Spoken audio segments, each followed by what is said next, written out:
कपडे बर चमकतात रे. ते जन्म उठला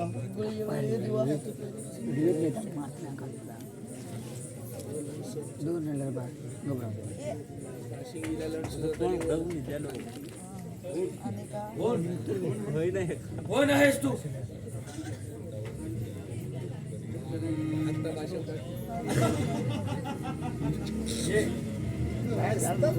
हा तर खुर्द कोल्हा उग्रसेन आहे.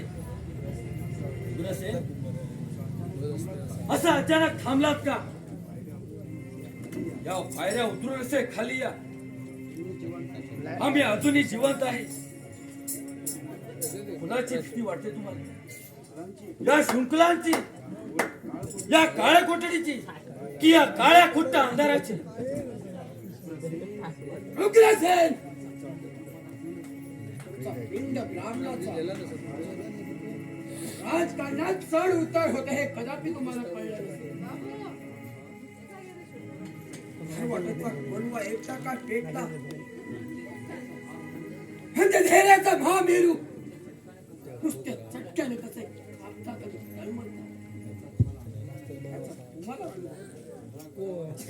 राजपदावर आणून सारा म्हणून आकाशाला गवत निघालण्याचा प्रयत्न करू नका.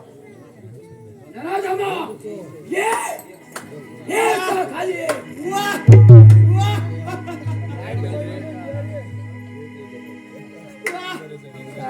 शुक्रात मला अडकवला. त्या शुक्राचा दरवाजा तडातड तोडून तुलाच नाही अडकवला तर नावाचा सागर सेन. सागर सेन तुझ्यातील धमक अजून चिरलेली दिसत नाही. आणि संग्राम सेन या काळ कोठडीतील हवा, येथील वातावरण तुमचा पाहून दिल खुश झाला असेल नाही?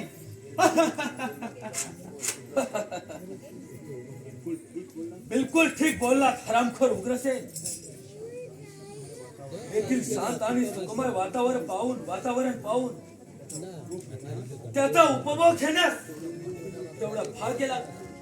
आणि ते सुद्धा तुमच्या भाडे असावा ना.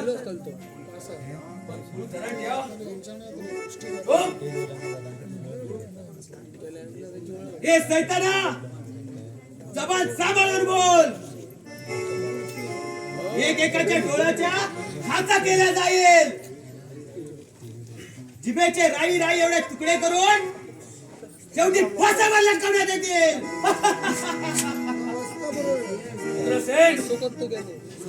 उग्रसेन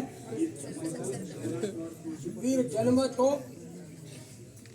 जन्मतो तो तुळशी पत्र डोकीवर ठेवून षंड मित्र पुरुष कितीही वर्ष जगला तर वीर पुरुषाचा कधीही वारस होऊ शकत नाही.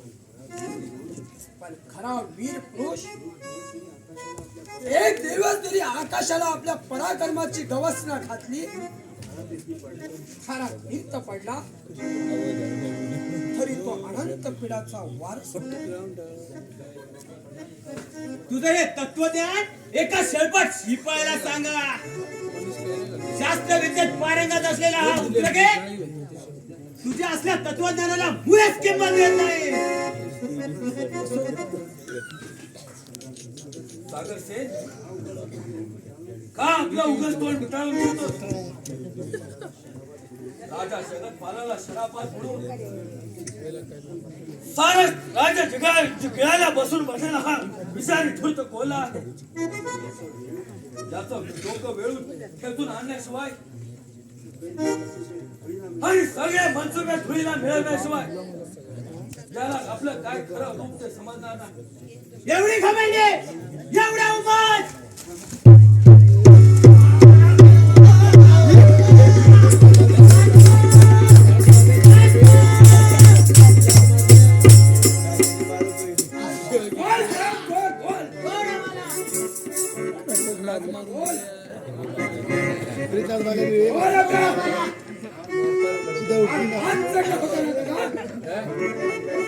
सोडा मला, सोडा. संग्राम सेन सोड मला.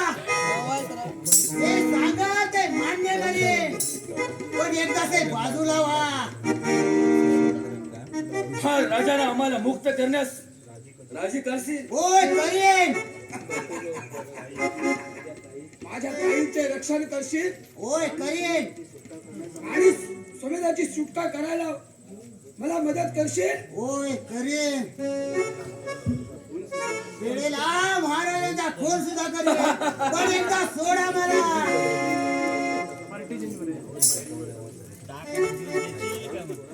आराम खोरानो, मला खाली पाडलं, माझ्या छातीवर पाय ठेवलात काय? बघून घेईन तुम्हा दोघांना, बघून घेईन, बघून घेईन.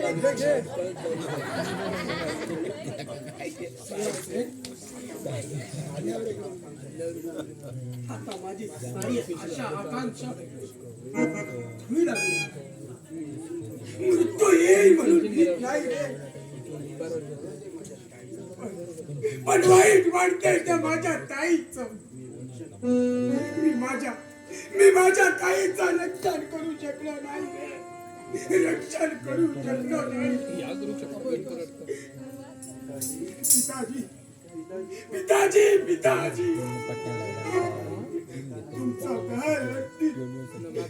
ठेवताना मी माझ्याकडून वचन घेतलं होतं आणि मी आपल्याला वचन दिलं होतं. वचन माझ्या बहिणीच्या रक्षणासाठी मी माझ्या जीवाचा प्राण देईन म्हणून.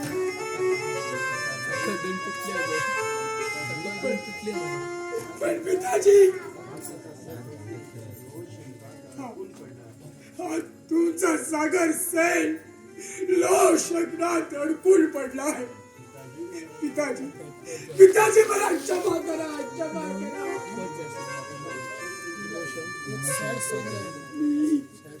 मी माझ्या ताईचं रक्षण करू शकलो नाही. सागर सेन, असा धीर खचून येऊ नकोस. अरे दैत्याचा संवार करण्यास, पाश्वर वृत्तीला धुळीला मिळवण्यास आणि गोर गरिबांच्या रक्षणासाठी भगवंताचा अवतार असतो हे विसरू नकोस. तुझ्या बहिणीच्या रक्षणासाठी असाच कोणीतरी धावून येईल आमच्या मदतीला. मेरे दोस्त, आजची पाठ ही आमच्या जीवनाची अखेर ठरेल रे. उद्याची सकाळ आमच्या मृत्यूची वाट पाहित आहे रे. डोळे उद्या तुम्हाला धैर्याने मृत्यूला सामोरं जावं लागणार. सागर सेन, डोळ्या वाटे पाणी कळाल तर खबरदार. मृत्यू म्हणजे काय? जगण्याच्या रेषेचा अंतिम बिंदू म्हणजे मृत्यू. करून करून या देहाचे जगतपाल काय करेल?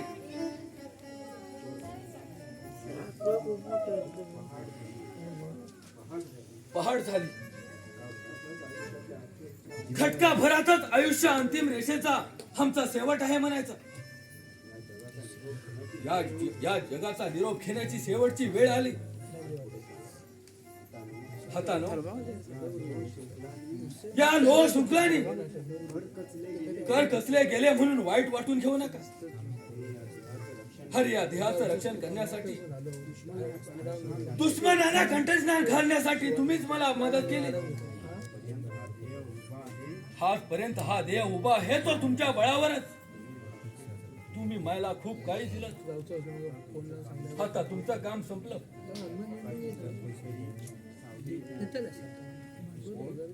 कोण कोण आहेस तू? अरे असा लपछपा देण्यापेक्षा ताट मानेने असा समोर ये. मृत्यूला समोर जाण्यासाठी आम्ही केव्हाच तयारी बसली आहे. सेनापती, कोण तू? पण तू आणि अशा अपरात्री इथं कसा काय पोचलास? सेनापती, ते सगळं नंतर सांगते. पण आता क्षणाचा इलम लावू नको. दिवस उजवाडाला उद्या 2 घटका आहे. तोपर्यंत सरहद तुम्हाला पार करायचे आहे. पण या कडेकोट बंदोबस्तातून आम्ही जाणार कसे? ही सगळी व्यवस्था मी केलेली आहे. बाहेर उंचा घोडा तयार ठेवलेला आहे. चला सेनापती, सगळ्यात चला सागर से बोलण्यात वेळ जोडू. आमची सुटका करण्यासाठी तू आपल्या देवाची बाजी तुझे हे ऋण सागर सेन, ही ऋण फिरण्याची वेळ आहे. चला चला लवकर.